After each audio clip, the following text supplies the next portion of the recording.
Hello, church family. It's 2 Minute Tuesday. A few years ago, my sister adopted a very adorable dog with a very odd habit. He hoarded. He'll take a little bit of every meal or a little bit of every treat. He'll take some of his toys and he'll hide them all over the house. He does this because he's anxious. He spent the first years of his life in a home in which there were too many other pets and not enough resources. So now, even though he lives in a place of overabundance, he lives with a certain amount of worry that there won't be enough. In the Sermon on the Mount, Jesus says, "Do not worry, saying, 'What shall we eat?' Or 'What shall we drink?' Or 'What shall we wear?' For the pagans run after all these things, and your heavenly Father knows that you need them.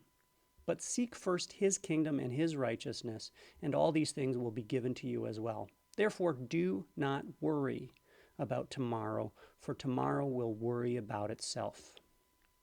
It's the beginning of the season of Lent.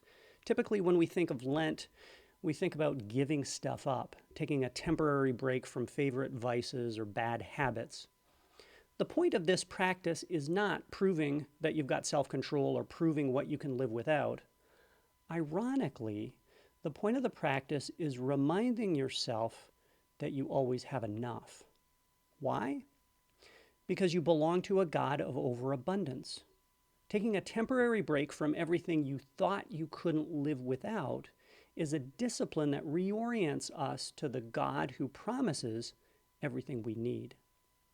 Many of the things that we consider giving up for Lent are coping mechanisms. When we stuff ourselves with drink and smoke and food and TV and the internet, we're really trying to stuff down our worry. And it never works. The stuff we worry about always comes back up. The irony is, no matter how hard we try to stuff down our worry by stuffing ourselves, we feel just as empty and anxious afterward.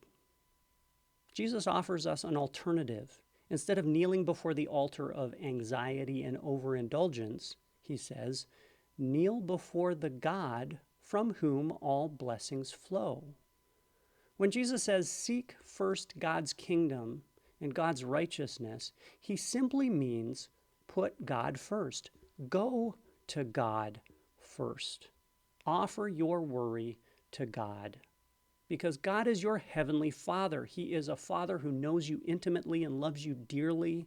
He is the God of heaven who manages the whole universe and therefore is perfectly qualified to manage all of your needs. God promises to provide our most basic needs because he wants something more for us than just scrambling from one worry to the next to the next. So, during this season of Lent, introduce some disciplines that represent going to your heavenly Father first. Put him first. Go to him first. Give him your worries and trust him with everything else.